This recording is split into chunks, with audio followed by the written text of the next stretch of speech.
Hai, Assalamualaikum. Anda sedang menyaksikan OBTV. Macam biasa, setiap minggu kami akan sajikan dua kisah menarik kepada anda. Kisah pertama tu tentang apa, Ira? Kisah pertama kita nak berkongsikan mengenai kisah sedih iaitu kenangan pre-wedding. Kenapa pula tuan? Kisah kedua apa tu Najmi? Kisah kedua tentang sedih juga, kisah mengenai seorang pelajar. Kalau nak tahu, jom kita layan OBTV. Jom.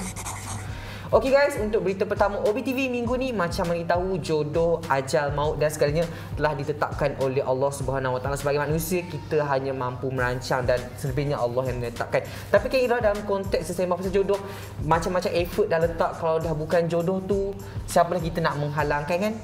Betul tu Najmi. Tapi macam lain macam kali lain ni. Macam sikit. Tapi apa yang Najmi kata tu betul lah. Kita hanya mampu merancang kan. Tuhan yang menentukan. Dan cakap pasal jodoh ni kan Najmi, kita nak berkongsi satu kisah di mana perkahwinan yang diimpikan tak menjadi. Tapi kalau korang tengok video tu memang sedih betul. Najmi cuba ceritakan sikit. Okay, sebelum saya nak cerita lebih lanjut, saya nak cakap lah, tak dapat dibayangkan betapa luluhnya hati seorang lelaki tu apabila segala persiapan dah buat, tiba-tiba nak menghalalkan kasih sayang, tiba-tiba tak jadi. Dan difahamkan wanita ini dikatakan membuat keputusan untuk berpisah. Bayangkan segala persiapan dah buat, tiba-tiba tak jadi kahwin. Siapa tak sedih, siapa yang tak meratapi, orang cakap kan? Betul lah tu, dah one step closer tiba-tiba tak jadi pula. Memang sakit lah kan. Menerusi beberapa video yang dimuat naik di TikTok sekitar Disember lalu, memaparkan seorang lelaki yang dikenali sebagai Harry Rafka dikatakan mengalami kemurungan disebabkan patah hati selepas ditinggalkan oleh tunangnya. Memang sakit kan? Memang sakit. Ira, kalau bab-bab ditinggalkan memang sakit. Meninggalkan atau ditinggalkan lagi sakit. Lepas tu, kalau korang tahu juga, segala persiapan termasuklah pelamin, hantaran, kad jemputan, sebagainya semua dah disiapkan. Dan kalau korang tahu juga, siapa sangka jodoh mereka terhenti di tengah jalan. Dan difahamkan pasangan ini sepatutnya bernikah pada 16 Januari yang lepas, namun atas sebab-sebab yang tertentu terpaksa dibatalkan. Dan disebabkan itu, Harry dikatakan mengalami kemurungan dan hilang selera makan. Siapa je tak sedih kan Ira kalau jadi macam ni? Sampai macam tu sekali. Susah betul nak cakap kan. Malah kalau tengok dekat video tu, Harry seakan separa gila kerana asyik termenung je sambil menatap gambar pre-wedding bersama bekas tunangnya itu.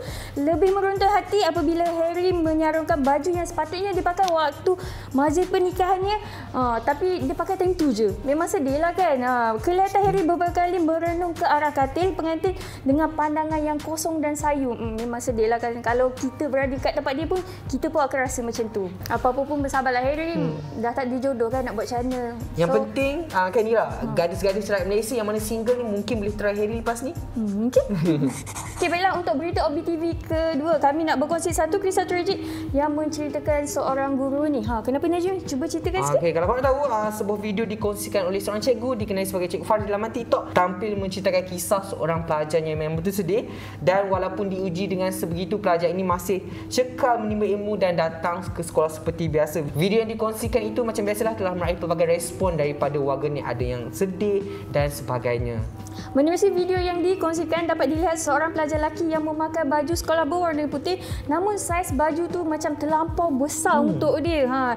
Dan dia tidak dimasukkan secara kemas di dalam seluar dia. Dan kalau korang tahu, tersempat dengan pelajar tersebut, Cikgu Farah bertindak mengajak pelajar berkenaan ke tandas dan membantunya memasukkan baju ke dalam seluar. Dan kalau tengok, nampak lebih kemas lah. Dan kalau korang tahu juga, apa yang lebih meruntun hati lagi, ibu kepada pelajar ini baru saja meninggal November yang lalu akibat virus COVID-19. Berat mata mandang Ira, berat lagi bahu yang memikulnya. Betul tu, kalau kita berada kat situasi dia pun, kita mesti kita tak mampu nak hadapinya kan. Untuk pengetahuan korang, video tersebut telah meraih lebih 1.4 juta tontonan dan pelbagai respon daripada netizen.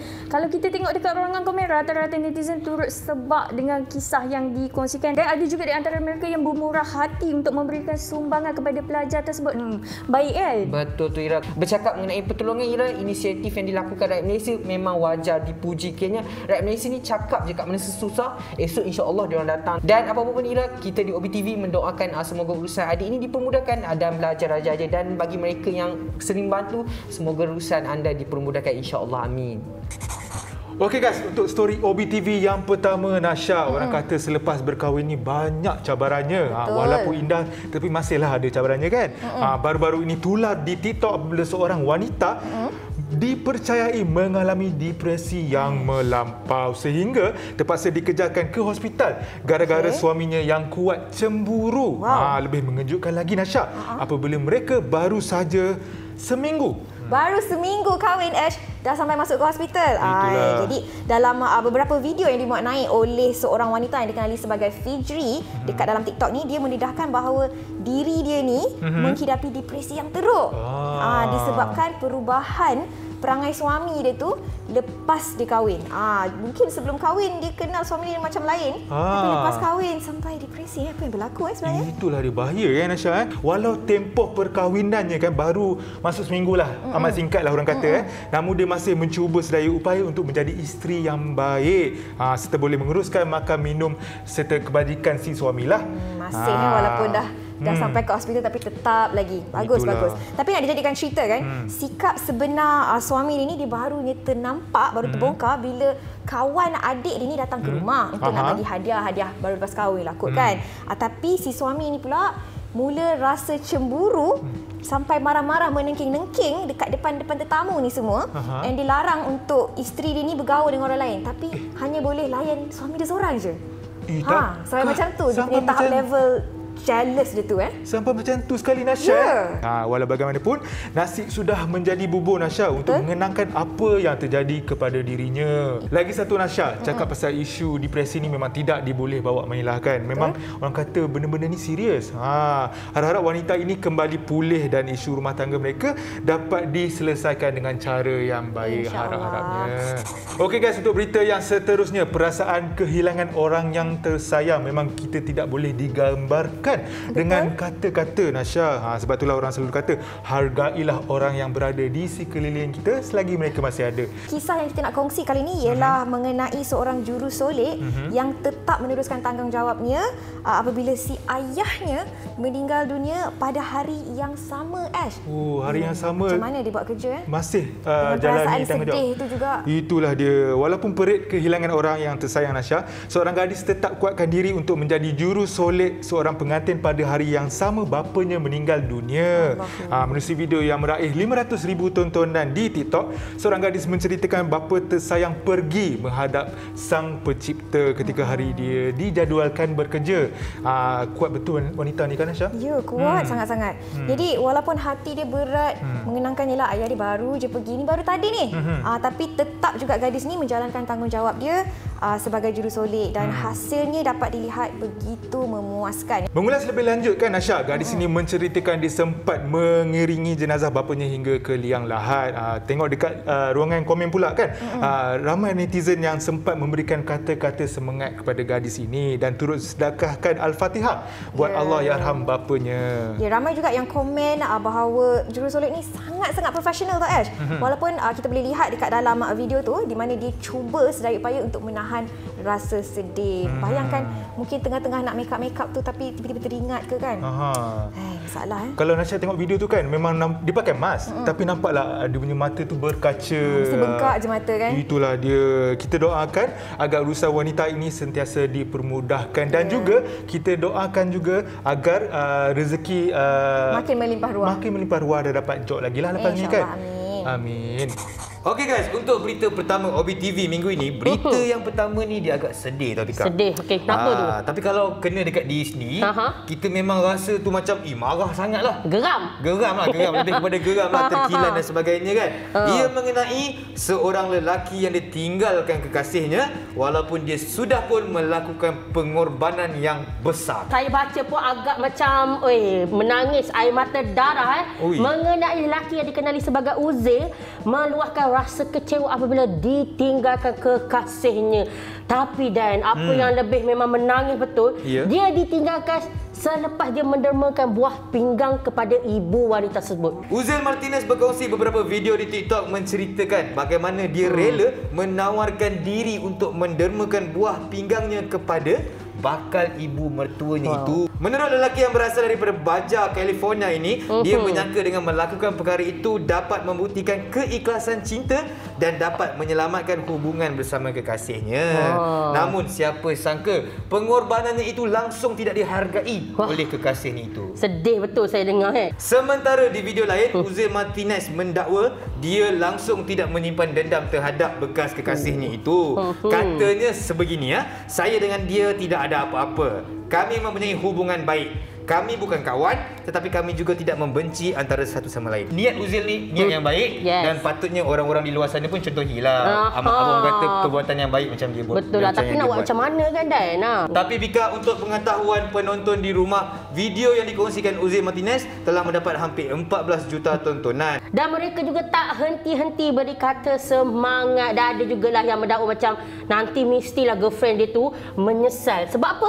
Sebelum kahwin pun dah menderma buah pinggang. Lepas kahwin tak tahulah pengorbanan apa. Memang rugilah kan.